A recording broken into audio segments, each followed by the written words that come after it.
warahmatullahi wabarakatuh.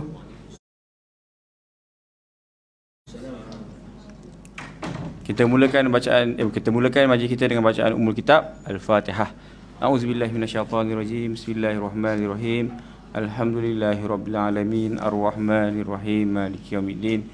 Iyyaka na'budu wa iyyaka nasta'in. Ihdinas siratal mustaqim. Siratal ladzina an'amta 'alaihim ghairil maghdubi 'alaihim waladdallin. Amin. Alhamdulillah wassalatu wassalamu ala Rasulillah wa ala alihi wa sahbihi wa man walah. Subhanaka la ilma lana illa ma 'allamtana innaka antal alimul hakim wa la haula wa la quwwata illa billahil aliyyil azim. Rabbi shrah li sadri wa yassir li amri wa hlul 'uqdatan min lisani yafqahu qawli. Amma ba'. Yang dimuliakan Jawatan Kuasa Surau, Tuan Imam, Tuan Bilal, para petugas surau, sukarelawan surau, orang-orang kat surau, geng-geng kuliah, geng-geng jemaah, tuan-tuan, puan-puan yang dirahmati Allah sekalian. Tak lupa juga pada penonton live kita pada hari ini. Alhamdulillah, kita bersyukur pada Allah Subhanahu Wa Taala kerana dengan limpah izin kurnianya, maka Allah Taala lanjutkan usia kita untuk berhadapan dengan untuk hidup menghirup udara oksigen Ramadan. Kalau kita biasa berzikir tiap-tiap hari, zikir kita pahalanya tak banyak, tapi bila masuk bulan Ramadan pahalanya jadi lain macam. Kalau biasa kita zikir pada hari-hari biasa, tapi zikir pada bulan Ramadan, Masya Allah, pahalanya berganda-ganda, berlipat-lipat, ganda-ganda. Kalau kita biasa sembahyang sunat pada bulan-bulan lain, tapi pada bulan Ramadan, pahalanya berganda-ganda, berlipat-lipat. Kalau biasanya kita mungkin bersedekah, tapi kalau pada bulan Ramadan, pahalanya berganda-ganda. Sebagaimana yang saya sebutkan pada minggu lepas, iaitu setiap amalan di bulan Ramadan, amalan sunat digandakan jadi wajib, dan amalan wajib digandakan 70 kali ganda. Okey, saya nak bagi perumpamaan.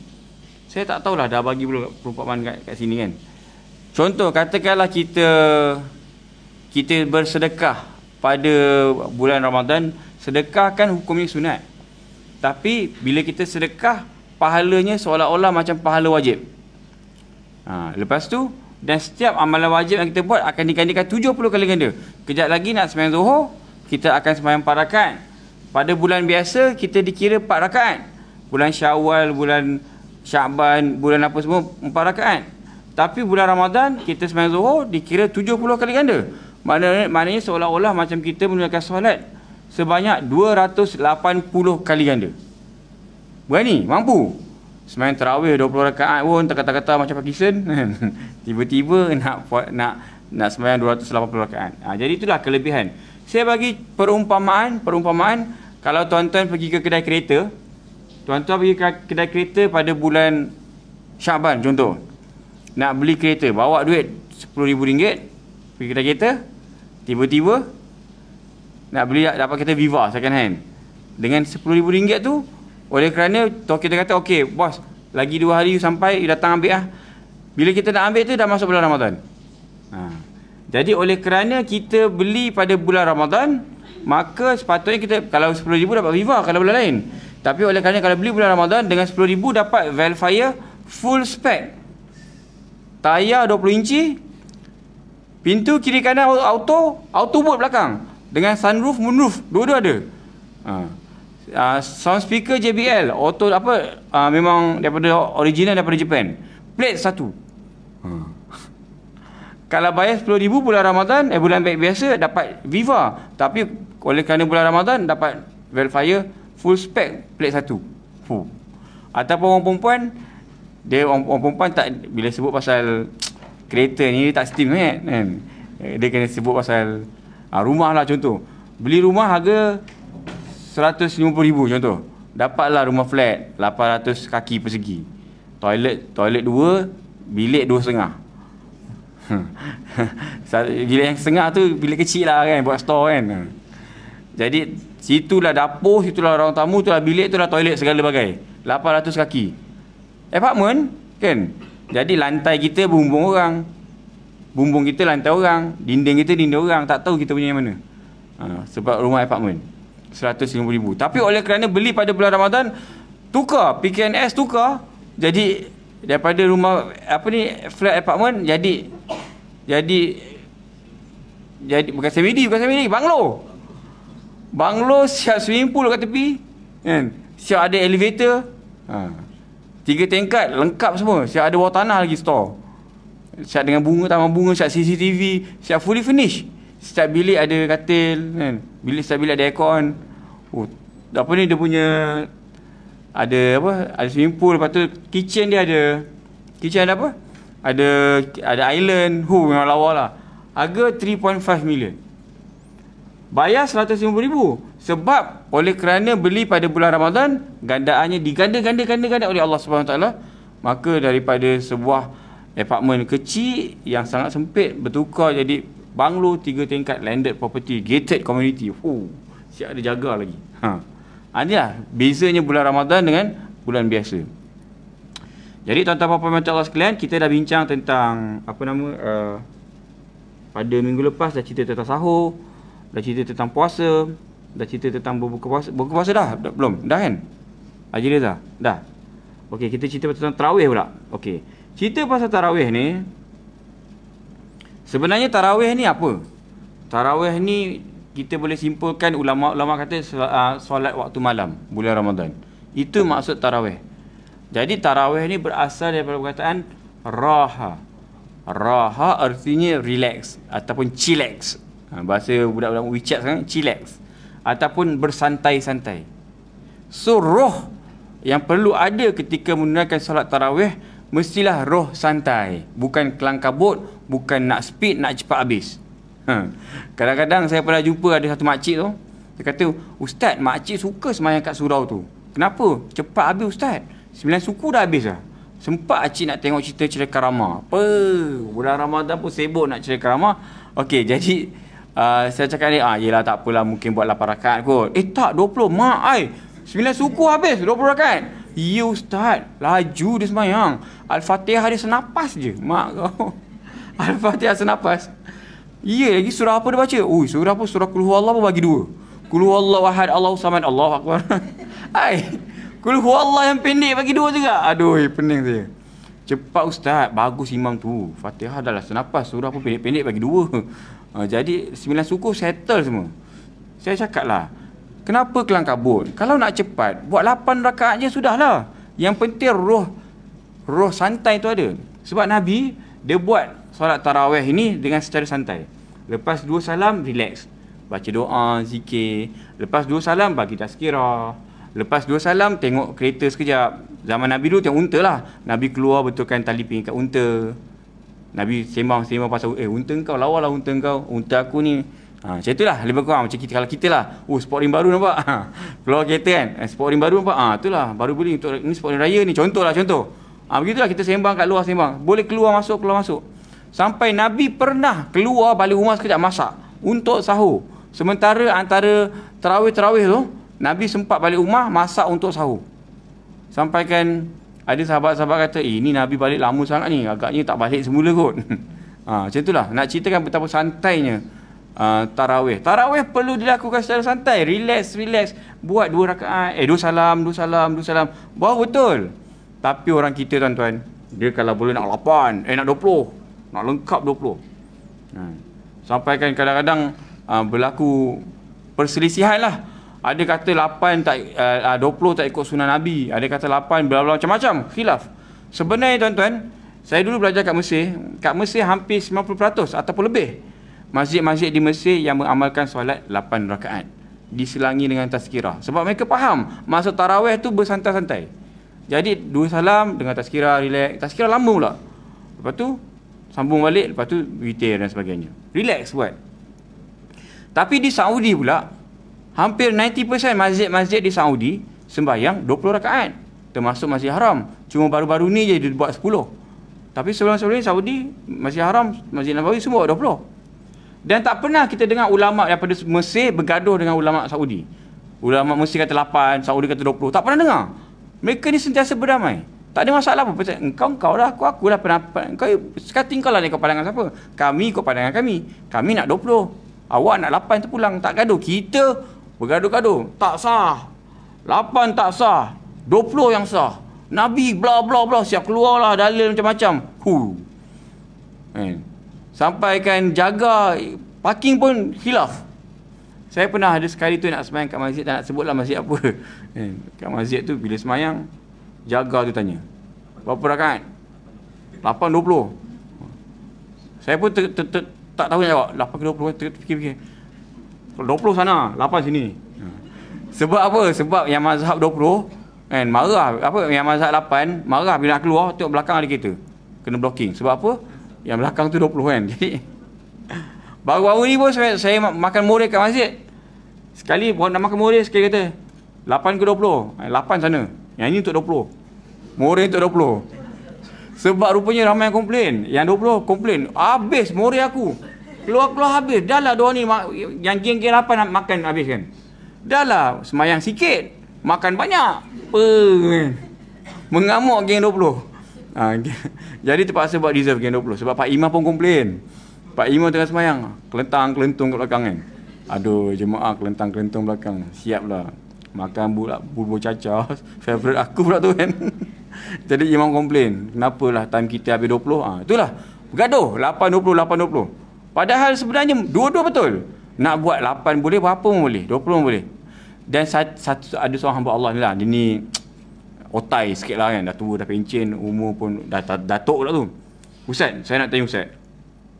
Okey Ustaz terus terang kalau orang tanya Ustaz lah, solat tarawih ni berapa? 8 ke 20? 8 ke 20? Lepas tu saya pun kata, sebenarnya 8 boleh, 20 pun boleh. Oh Ustaz, saya tak setuju. Ustaz tak boleh cakap macam tu Ustaz. Betul lah, 8 ataupun 20. Tak boleh. Ustaz, sebagai pendakwa, Ustaz kena emphasize people to do more. Ustaz kena cakap 20, baru orang buat 20. Kalau Ustaz cakap 8 atau 20, buat 8. Ini kan bulan Ramadan. Kan tarawih hanya ada pada bulan Ramadan. Jadi Ustaz kena galakkan mereka buat pada bulan Ramadan ni 20. Baru betul Ustaz. Saya pun cakap terang lah, Datuk, sebenarnya 8 ke 20 tak penting. Yang penting kita buat secara khusyuk dan santai. Itu falsafah tarawih. Oh, saya tak setuju.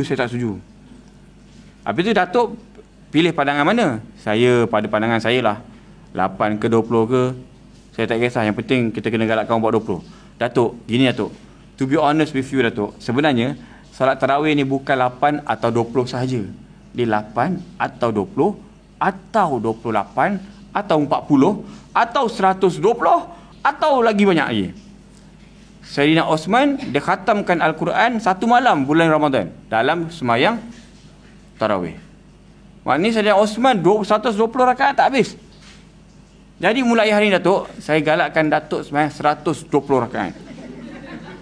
Kenapa pula? Sebab ini kan bulan Ramadan. Ramadan tarawih kan bulan Ramadan je. Saya kena emphasize Datuk untuk buat lebih. Tak boleh Ustaz. Sekarang saya buat 20 cukup lah. Yang penting khusyuk. Tahu tak apa? Yang penting khusyuk. Tadi aku cakap kau tak percaya. Nasib baik dia dah tua kan. Kalau tidak nak je saya. Itulah. Jadi itulah cerita pasal Ramadan. Roh tarawih itu kita kena faham. Falsafah tarawih buat secara santai.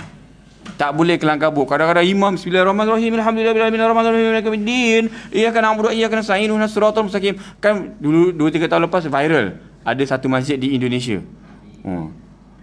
Alhamdulillah amin. Wala dhalin amin. Allah akbar Allah akbar Allah 7 menit. 7 menit 20 rakaat. Sudah biasa Pak. Ini budaya kita. Sudah 7 menit. Memang sudah ratusan tahun begini Pak. Ya Rabbi. Saya cakap ni tak kena dengan falsafah.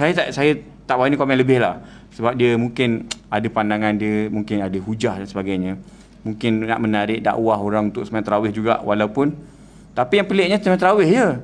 Semayang isyak, witir tak pula. Jadi 20 rakaat 7 minit. Boleh masuk world record World record solat tarawih paling cepat di dunia. Tapi itulah, kelang kabut buat apa? Lagi baik kita buat better buat 2 rakaat tapi relax. 4 rakaat tapi relax.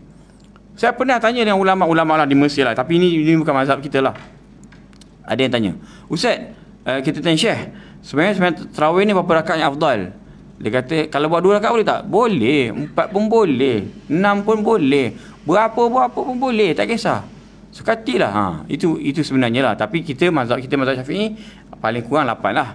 Lepas tu yang sebaik-baiknya 20 lah. Tapi mana-mana pun boleh. Yang penting falsafahnya kena relax, kena chillax, kena santai. Okey. Itu cerita tentang solat tarawih. Okey. Lepas tu yang seterusnya kita nak cerita tentang tentang mana afdal lah. Ini pun patut juga dikira. Mana lagi afdal? Sembahyang tarawih ke sembahyang witir? Ini pandangan yang terkini ya, bukan menafikan pandangan terdahulu.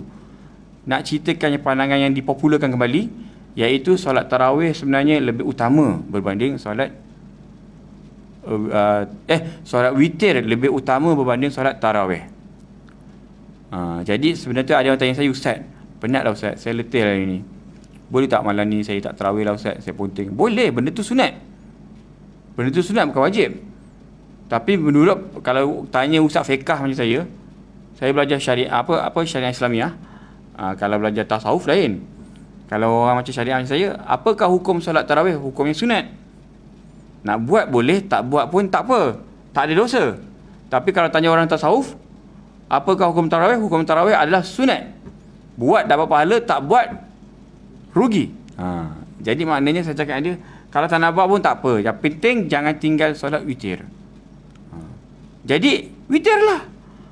Letih lah nak tarawih malam ni, tak apa, witir je 3 rakaat, sudahlah. Kalau mazhab Syafi'i satu kali je. Ada yang witir ni ada 2 jenis tau. Satu fasal, satu lagi ialah wasal. Fasal ni 3 rakaat. Fasal ni 3 rakaat tapi 2 campur 1. Kalau wasal 3 rakaat terus. Rakaat pertama, kedua tak ada tahiyat awal. Terus rakaat ketiga terus buat. Mazhab Syafi'i tak terima benda tu, tapi yalah, terpulang lah. Kalau nak buat, kalau letih sangat buat 3 rakaat terus. Itu yang saya amalkan lah. Kalau letih sangat kan, buat 3 rakaat terus. Tak witir, tak tarawih pun, witir je. Okey, sebab Nabi pesan jangan tinggal witir. Tapi Nabi tak pernah pesan jangan tinggal tarawih. Okey, jadi sebenarnya pada pandangan saya lah, saya setuju dengan pandangan yang menyatakan bahawa witir itu lebih utama berbanding tarawih itu sendiri. Tapi malangnya orang kita Melayu lain. Dia sembahyang 8 rakaat, lepas tu dia belah. Tak witir tak apalah, witir je tak apalah. Yang penting tarawih. Wah lu, mana dia belajar? Jadi ini satu kesilapan lah kan. Jadi itulah, sekali lagi saya nak pesan, selain bertarawih tadi, witir sangat penting. Tak tarawih tak apa, yang penting witir. Ini orang kita dia witir je, tak tarawih pun. Silap. Okey, tuan-tuan puan-puan mata Allah sekalian, itu cerita bab tarawih dengan witir. Okey, yang seterusnya tentang ni insya-Allah nanti di hujung-hujung 10 malam terakhir insya-Allah. Okey, jadi sebenarnya kita ni bulan Ramadan ni ialah bulan marathon. Dia bukan 100 meter dash, bukan 100 meter pecut. Kalau kita 100 meter pecut, kita mula laju kan. Laju lepas tu dah penat, letih. Kita marathon. Dia mula-mula perlahan, lepas tu laju sikit, tambah G1, G2, G3, G4, G5. Itu yang kita tengok kat masjid. Malam pertama penuh, malam kedua kurang, malam ketiga makin kurang, malam keempat, minggu keempat langsung habis. Sebab apa? Dah pancit, penat dah Ustaz. Tak larat lah nak tarawih satu malam. Itulah silap. Patut malam pertama relax je, tak tarawih pun tak apa. Malam kedua lagi tambah sikit, malam ketiga tambah sikit. Dah hujung-hujung malam tu barulah kita tambahkan lagi kita punya amalan. Sebab tu Nabi kata apa? Khairun amalin madama wa in qalla. Sebaik-baik amalan yang yang berkekalan walaupun sedikit, ataupun yang sedikit walau tapi berkekalan. Itu amalan yang paling baik. Cuba kita satu malam kita maintain 2 rakaat. Lepas tu tambah lagi 4 rakaat. Tambah lagi 6 rakaat. Lepas tu 8. Lepas tu cukup 20. Itulah cara yang terbaik untuk kita berhadapan dengan bulan Ramadan. Ini tak. Dia mula-mula semangat, lepas tu jatuh semangat. Akhirnya mula-mula rajin pergi masjid. 10 malam terakhir langsung tak pergi masjid.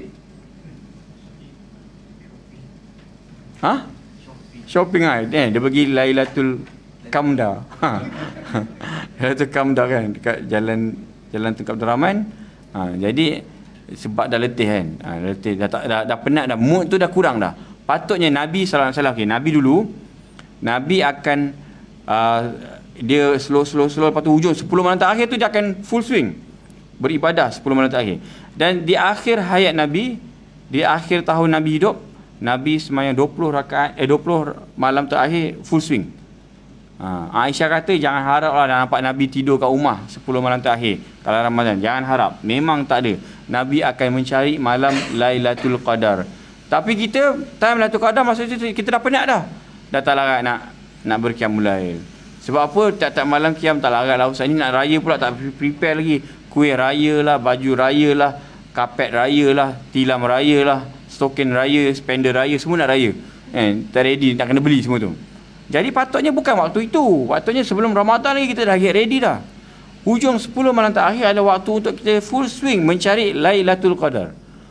Okey, cerita tentang Lailatul Qadar ni. Dululah, ini cerita sebelum PKP dulu. Saya pernah buat WhatsApp group dengan tim-tim geng-geng orang muda lah yang semangat nak berqiyamul lail, buat tim. WhatsApp group tim Lailatul Qadar. Nama pun power kan. Jadi nama tim Lailatul Qadar tu kita ada lebih kurang 20 orang. So bila bangun tidur je pukul 2 pagi, 3 pagi kita akan kejut. Okey, saya dah bangun. Nanti buat selain nama 1, 2, 3, 4 sampai 20. Yang dah bangun tulis tik. Tik dah bangun.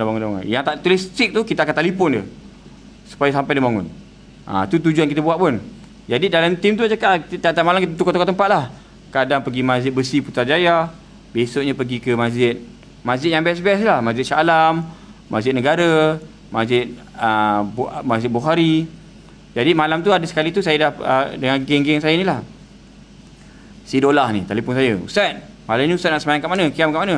Saya rasa tadi dah tak jadilah nak pergi KLCC. Nak sembahyang dekat Masjid UIA. Imam dia orang Arab, sedap kan? Oh ya ke? Okeylah. Saya nak ikut Ustaz lah. Ustaz duduk Sungai Buloh kan? Okey, saya daripada Shah Alam. Saya ambil Ustaz dulu lepas tu kita pergi sama-sama. Okey, Ustaz tak payah bawa kereta lah. Saya bawa Ustaz. Okey, boleh. Jadi tepat pukul 3 pagi si Dolah ni pun sampai rumah saya. Lepas tu dia kata, Ustaz, mana Mat? Janji kita 3 orang dengan Mat sekali. Tak tahulah Ustaz, saya call Mat tak angkat. Ustaz try call dia, saya pun try call, tak angkat. Tak apalah, dah pukul 3 ni, jomlah, kan lambat pula. Pergilah UIA, Masjid UIA. Sekali bila sebelum sampai Masjid UIA, si Dolah tu dia bawa kereta, dia tanya, Ustaz, apa tanda-tanda Lailatul Qadar Ustaz? Saya pun katalah, antara tanda-tanda Lailatul Qadar, Nabi katalah malam tu senyap sepi.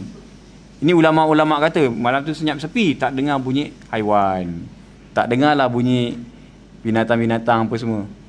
Lepas tu kata, Ustaz, cuba dia membuka tingkap, tak dengar apa-apa Ustaz. Sebenarnya Ustaz, malam tadi saya keluar bilik, saya keluar ke rumah, sebelah rumah saya tu ada Cina belanjing. Anjing ni selalu mengukak, tapi malam tadi diam Ustaz. Saya try paling batu. Dah paling batu pun dia tak bising pun. Biasa kan ang.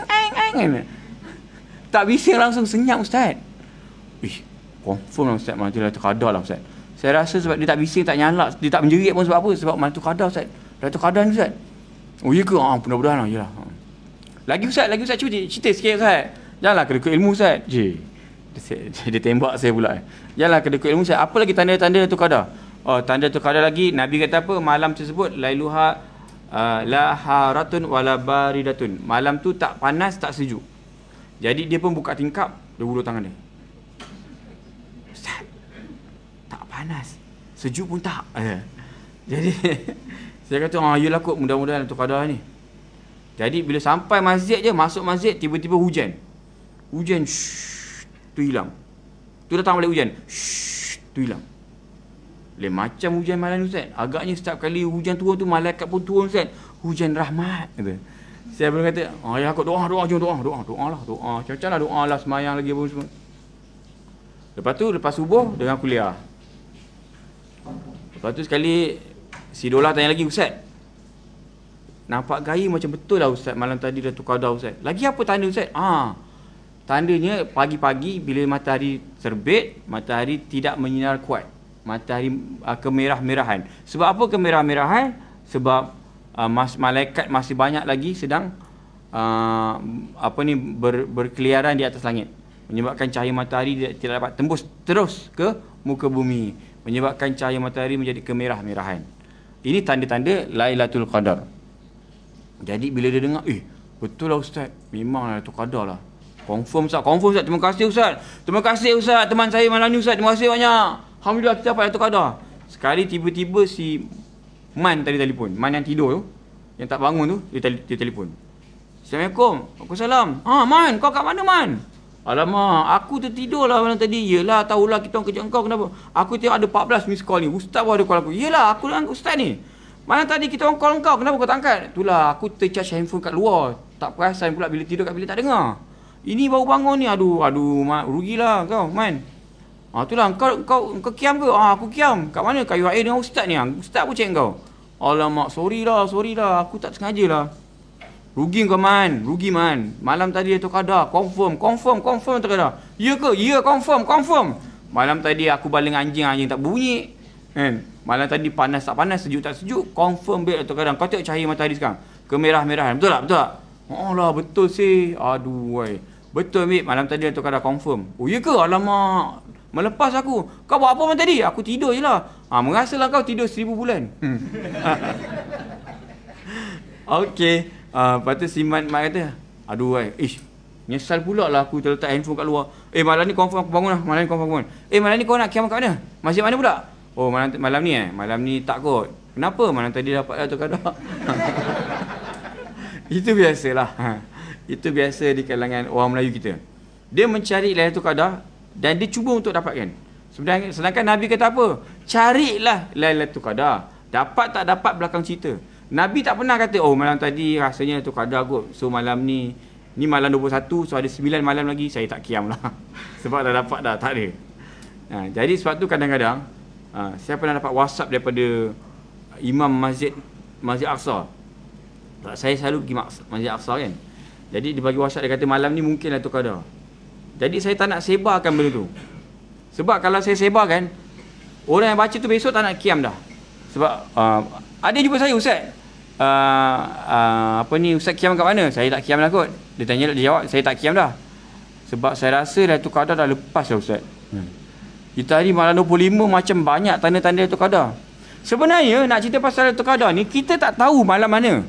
Nabi pun tak pernah sebut. Nabi kata haza sirrun min asrarillah. Ia merupakan rahsia antara rahsia-rahsia Allah Subhanahu Wa Taala. We will never know bila malam Lailatul Qadar, takkan dapat tahu, takkan dapat. Dan Nabi minta kita mencari maknanya cari je lah, dapat tak dapat belakang cerita lah. Yang penting kalau dapat 10 malam terakhir tu confirm dapat. Cuma ada ini perbincangan lah kan. Kadang-kadang contohlah tahun ni kita dengan Saudi sama tarikh, tapi macam tahun lepas dan tahun sebelum-sebelum ni pernah berlaku, malam ni kita malam ke-24 tapi Saudi malam ke-23 kan. Pernah lah berlaku, tak samalah. Jadi macam mana malaikat nak buat shift? Kalau lah malam ni, tahun ni Lailatul Qadar malam ke-25, sampai Saudi 25, Malaysia 24. Sudah. Jadi baru nak curi rahmat dan sebagainya sampai Saudi, lepas tu masuk Malaysia. Stop. Malaysia besok. Lepas tu Thailand dah masuk. Okey, masuk Thailand. Semua masuk sepadan Thailand. Thailand okey. Brunei tak okey. Brunei sama Malaysia. Jadi pening lah malaikat kan. Saya bukan nak kata apalah. Jadi Allah tu Maha Adil. So kita tak tahu. Ada ulama kata berlaku pada malam ganjil. Tapi mungkin malam ganjil mana? Malam ganjil Saudi ke? Malam ganjil Malaysia ke? Malam ganjil yang mana? Kita pun tak tahu. Sebab tak mungkinlah malaikat akan turun, okey, waktu Malaysia, waktu Saudi tak boleh, waktu Indonesia boleh, waktu Brunei tak boleh, waktu Singapura boleh. Tak logik lah kan. Jadi itulah saya nak ceritakan tentang Lailatul Qadar. Jadi tuan-tuan, puan-puan Allah sekalian, hari ini mungkin saya nak bawa satu fikrah yang baru, yang menyatakan yang pertama sekali, tarawih tu sebenarnya kalau nak ikutkan lah, mungkin saya salah lah. Nabi malam pertama, malam kedua Nabi buat tarawih betul-betul. Masuk malam ketiga Nabi tak pergi tarawih. Mungkin Nabi buat kat rumah dan sebagainya. Nak ceritakan Nabi pernah tinggalkan tarawih, sedangkan Nabi tak pernah tinggalkan witir. Dan Nabi tidak pernah meninggalkan Lailatul Qadar. Jadi tuan-tuan, puan-puan mati Allah sekalian, tertinggal tarawih okey. Yang penting hujung Ramadan pastikan kita tak miss kita punya Lailatul Qadar, Qiyamul Lail. Jadi sebenarnya nak diceritakan bahawa Ramadan ini sangat special. Antara perkara yang menyebabkan Ramadan special bukan tarawih, tetapi ialah Lailatul Qadar. sampaikan ada satu surah khas menceritakan tentang Lailatul Qadar. Inna anzalnahu fi Lailatul Qadar. Satu surah khusus ceritakan tentang Lailatul Qadar. Jadi sepatutnya kita kena agungkan malam Lailatul Qadar. Dan Lailatul Qadar pun kita tahu ganjaran pahala dia, Masya Allah, jangan ceritalah kan. Seolah-olah macam 1000 bulan kita punya pahala. Amal ibadah satu malam, tapi pahala macam 1000 bulan. Kan? Jadi maknanya tuan-tuan, amal ibadah pun bukannya pergi perang. Bukan pergi panjat bukit, turun bukit, masuk lurah, naik lurah, masuk laut, terjun laut. Tak ada. Hanya duduk kat masjid, semayang. Masjid zaman sekarang pula ada aircon, kapet tebal. Tak jauh lah, surau ni pun punyalah cantik. Masya Allah.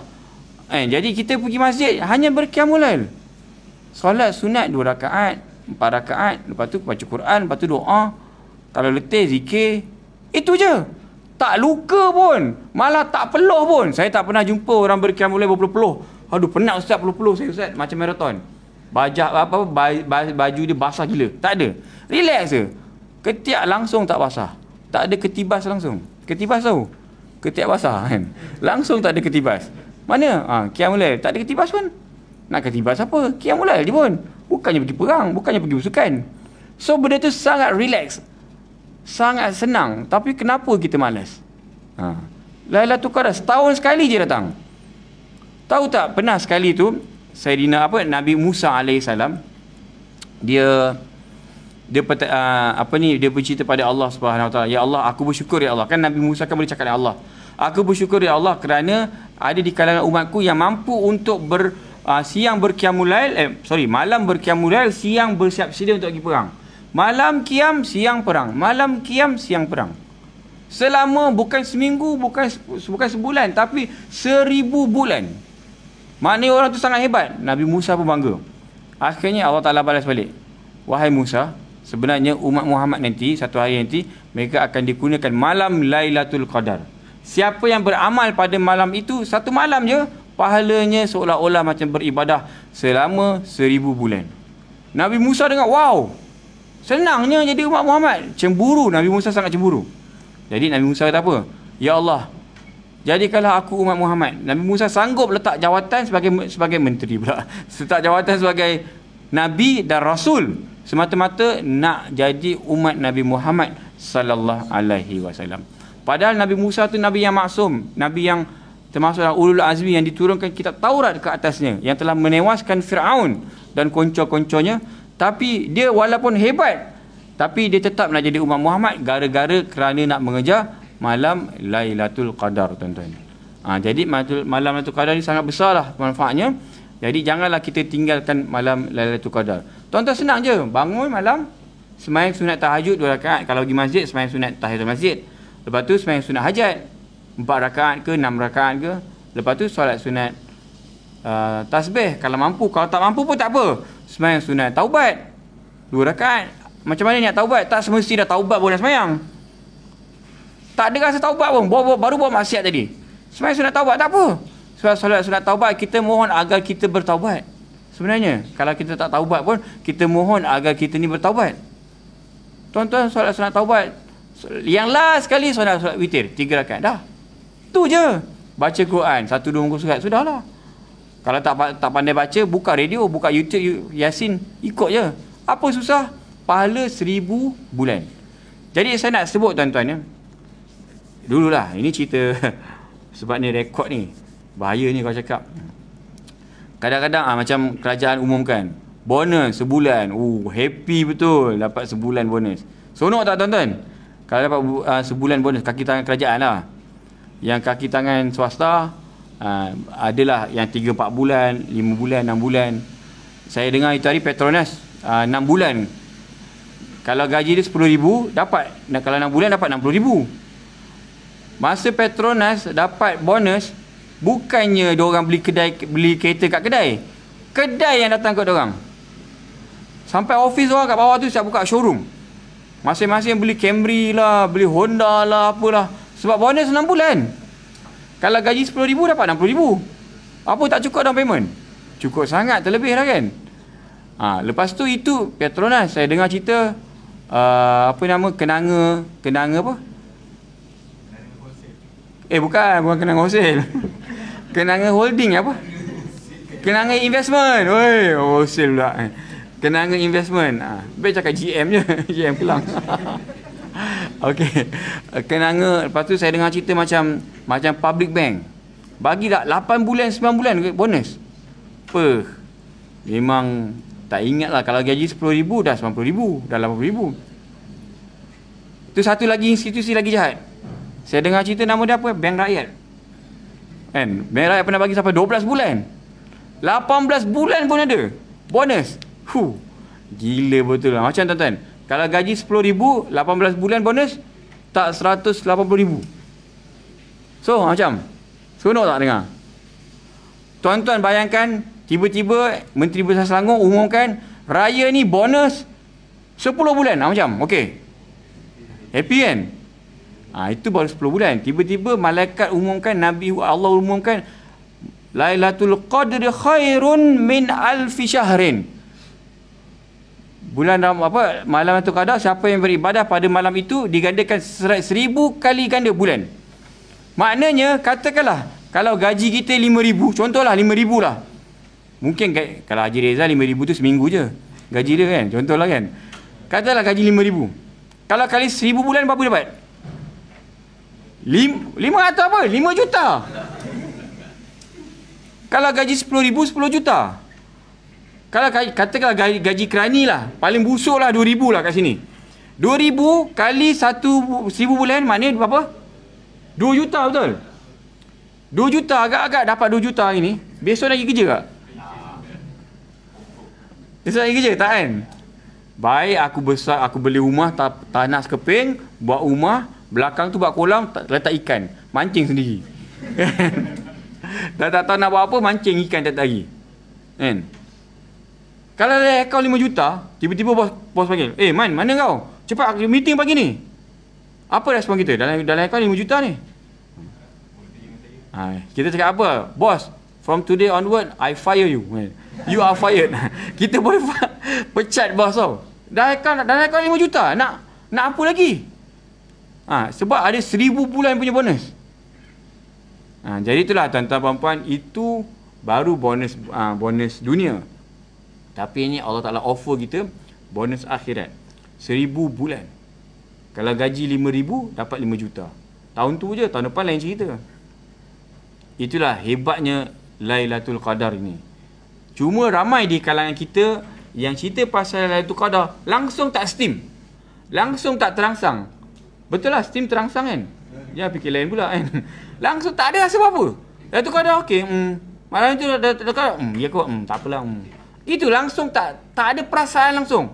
Sedangkan ini adalah hadiah yang Allah Ta'ala kurniakan kepada hanya umat Muhammad sallallahu alaihi wasallam. Tidak ada pada umat-umat terdahulu. Umat lain tak ada. Tanyalah umat Nabi Yahya, Nabi Isa, Nabi Yaakob, Nabi apa, langsung tak ada. Mereka tak jumpa ganjaran yang sehebat seumpama ini. Hanya hadiah untuk umat Nabi Muhammad SAW. Jadi tuan-tuan, puan-puan, macam dipendekkan cerita, saya cadangkan tuan-tuan cuba rancang 10 malam terakhir untuk kita berqiyamul lail. Rancang. Tak dapat 2-3 jam, sejam pun jadilah. Paling busuk, tengik, bacin, tuan-tuan sebenarnya witir lah. Witir, lepas tu semayang kat masjid subuh. Itu paling teruk tu, bacin hangit sangat tu. Tolonglah, saya merayu sangat. Tolonglah menghargai Lailatul Qadar 10 malam terakhir. Rancang betul-betul. Saya pernah jumpa satu mamak ni, Masya Allah, hebatlah. Lelaki muda, umur 30-an, dia ada firm sendiri, arkitek. Jadi dia kata 10 malam terakhir, sebab dia bos, dia kata dia bagi cuti pada anak buah dia semua. Tiap-tiap malam kena qiyamul lail. Saya panggil semua staff saya qiyamul lail kat masjid tukar-tukar tempat. Malam ni kat mana, malam ni kat mana, 10 malam terakhir. Dan masuk kerja pukul 2. Jadi lepas qiyamul lail tu tidurlah. Pukul 2 baru masuk kerja. Lepas tu sampai buka puasa sama, malam-malam tarawih yang pergi qiyamul lail. 10 malam terakhir. Dia kata, Ustaz tahulah kita ni kerja sibuk banyak, cek duit je kan. Tapi takkanlah tak boleh nak spend 10 malam. Dalam 365 hari setahun, takkanlah kita tak boleh spend 10 malam untuk berqiyamul lail khusus untuk Allah SWT. Saya buat macam ni Ustaz, makin besar syarikat saya Ustaz. Dulu staff saya 40 orang, tahun ni 80 orang. Berkat mungkinlah berkat Lailatul Qadar. Jadi itulah tuan-tuan, cubalah fikir, cakap dengan bos, saya nak cuti 10 malam ni untuk Lailatul Qadar kan. Bos Bos mesti kasih, oh Masya Allah, bos menangis. Saya menangis-nangis. Ya Allah. Buatlah, cubalah. Kalau tak cuti pun, tapi ruangkan masa lah. Okay, sebab ini peluang ni. Sebab apa? Sebab kadang-kadang kita jangan jadi hamba Allah yang sombong. Sombong ni maksud apa? Allah dah kurniakan Lailatul Qadar khusus untuk umat Muhammad. Tapi kita padang sepi je. Kalau umat lain sanggup sampaikan Sayyidina Umar, sampaikan Nabi Musa sendiri sanggup letak jawatan tak nak jadi Nabi, tak nak jadi Rasul, semata-mata kerana nak jadi umat Muhammad, so dapat menikmati Lailatul Qadar. Nabi Musa. Tapi kita ni lahir-lahir terus jadi umat Muhammad. Lahir-lahir dengar ustaz cakap Lailatul Qadar. Apakah sikap kita terhadap Lailatul Qadar? Steam ke tak steam? Adakah kita rasa terangsang atau tidak? Apa saya senyum? Terangsang ke tidak? Rasa macam ada feeling tak? Ada zauk tak? Naik tak bulu roma? Kalau tak naik bulu roma, something wrong lah tu.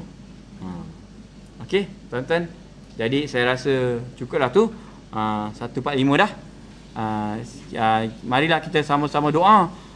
Allahumma rzuqna Lailatul Qadri fi hazihi sanah wa fi kulli sanatin. Amin ya rabbal alamin. Ya Allah, ya Tuhan kami, kurniakan kami malam Lailatul Qadar untuk kami beribadah pada malam itu pada tahun ini dan tahun-tahun akan datang. Amin amin ya rabbal alamin. 1000 bulan bersamaan 83.333 tahun. Jadi siapa di kalangan kita di dalam surau ni yang dah berusia 83 tahun? Tak ada. Jadi dengan hanya beribadah satu malam, seolah-olah kita telah beribadah setiap malam tanpa gagal sepanjang umur kita. Tapi umur kita tak sampai 83 tahun lagi. Bayangkan dengan satu malam. Kalau 2 kali kita dapat, 3 kali, 10 kali, seolah-olah macam umur kita 830 tahun. Itulah hebatnya Lailatul Qadar. Terima kasih tuan-tuan. Assalamualaikum warahmatullahi wabarakatuh. Subhanakallahumma wa bihamdika asyhadu an la ilaha illa anta astaghfiruka wa atubu ilaik. Bismillahirrahmanirrahim. Wal 'asr innal insana lafi khusr illa allazina amanu wa amilus solihati wa tawasaw bil haqq wa tawasaw